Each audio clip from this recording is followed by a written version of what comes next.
Welcome to Telangana వెలుగు. నేను మీ రాజు. రాజా సింగ్ మరోసారి భారతీయ జనతా పార్టీ పైన సంచలన వ్యాఖ్యలు చేశారు. తను రాజీనామా చేసిన తర్వాత కూడా ఇటు భారతీయ జనతా పార్టీ పైన టార్గెట్లు మాత్రం ఎక్కడ కూడా మిస్ అవ్వట్లేదు. సో రీసెంట్ గా కొండ విశ్వేశ్వర రెడ్డి కొంతమందితోటి నాతో భారతీయ జనతా పార్టీ నేతలు ఫుట్బాల్ ఆడుకుంటున్నారంటూ ఒక వీడియో అనేది వైరల్ కావడం అనేది జరిగింది. తర్వాత ఇక్కడ ఉన్నటువంటి ఆర్గనైజింగ్ సెక్రటరీ, భారతీయ జనతా పార్టీకి సంబంధించి తెలంగాణ ఆర్గనైజింగ్ సెక్రటరీ వచ్చిన తర్వాత తను ఫుట్బాల్ ని గిఫ్ట్ గా ఇవ్వడం అనేది జరిగింది. దానిపైన రకరకాలుగా కామెంట్స్ కూడా వినిపించారు. సో కావాలని, అంటే మీకు జరుగుతున్నటువంటి అన్యాయాలని కావచ్చు, మీకు జరుగుతున్నటువంటి పరిస్థితిని వివరించేందుకే ఈ ఫుట్బాల్ ని తీసుకొచ్చారా, నిజంగా మీతో కొంతమంది నాయకులు ఫుట్బాల్ ఆడుకుంటున్నారా అనే ప్రశ్నలు కూడా చెప్పడంతో అప్పటికి కొండ విశ్వేశ్వర రెడ్డి గారు, లేదు రేవంత్ రెడ్డి గారు ఫుట్బాల్ ప్లేయర్ కాబట్టి సో కాంగ్రెస్ తోటి మనం ఫుట్బాల్ ఆడే అవసరం ఎంతైనా ఉందా అని చెప్పేసి కొండ విశ్వేశ్వర రెడ్డి గారు చెప్పురావడం అనేది జరిగింది. సో ఇదే అంశాన్ని రాజాసింగ్ గారు, ప్రస్తుతం గోషామహల్ ఎమ్మెల్యే రాజాసింగ్ గారు, భారతీయ జనతా పార్టీ నేతలు నాతో 11 సంవత్సరాలుగా ఫుట్బాల్ ఆడుతూనే ఉన్నారు.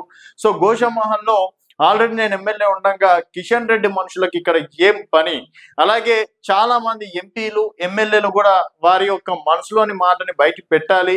సో నిజంగా మనకి రామచంద్రరావు గారు అన్నట్టు ఎమ్మెల్యేలు వస్తున్నారు, మాజీ ఎమ్మెల్యేలు వస్తున్నారు, మాజీ ఎంపీలు వస్తున్నారు. మనకు మాజీ ఎమ్మెల్యేలు ఎంపీలతో ఏం సంబంధం? భారతీయ జనతా పార్టీలో ఉన్నటువంటి సీనియర్ కార్యకర్తలకి టికెట్లు ఇచ్చి గెలిపించవచ్చు కదా.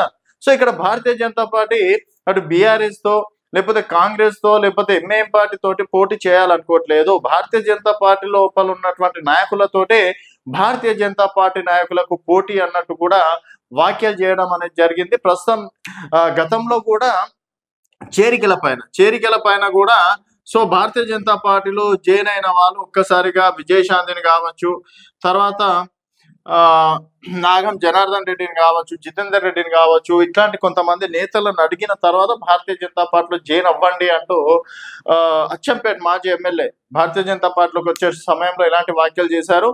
ఇప్పుడు మళ్ళీ ఫుట్బాల్ ప్రస్తావన తీసుకురావడం అనేది జరిగింది. సో భారతీయ జనతా పార్టీలో ప్రస్తుతం నిజంగానే ఫుట్బాల్ రాజకీయాలు నడుస్తున్నాయి. అదే విధంగా కొండ విశ్వేశ్వర రెడ్డి గారు ఇండైరెక్ట్ గా చెప్పారు, నేను డైరెక్ట్ గానే చెప్తున్నాను. సో నాకు జరిగినటువంటి అన్యాయం ఎవరికి జరగద్దు. సో నాయకులారా ఇప్పుడైనా కళ్ళు తెరవండి. భారతీయ జనతా పార్టీకి రాబోయే రోజుల్లో మంచి రోజులు ఉన్నాయి. కాకపోతే కొంతమంది నాయకుల వల్లనే భారతీయ జనతా పార్టీకి ఇలాంటి పరిస్థితి వస్తుందంటూ కూడా భారతీయ జనతా పార్టీలో ఉన్నటువంటి కొంతమంది కీలక నేతల పైన రాజాసింగ్ చేసినటువంటి వీడియో వైరల్ అవుతుంది. నిజంగా భారతీయ జనతా పార్టీలో ఇలాంటి పరిస్థితి ఉందా? ఒకవేళ రాజాసింగ్ అన్నట్టు సీనియర్ కార్యకర్తలకు గనక భారతీయ జనతా పార్టీ టికెట్ ఇస్తే డెఫినెట్ గా భారతీయ జనతా పార్టీ 2028లో అధికారంలోకి వచ్చే అవకాశాలు ఎంతవరకు ఉన్నాయి అనేది మీ అభిప్రాయాల కింద కామెంట్ రూపంలో తెలియజేయండి. చూస్తూనే ఉండండి తెలంగాణ వెలుగు.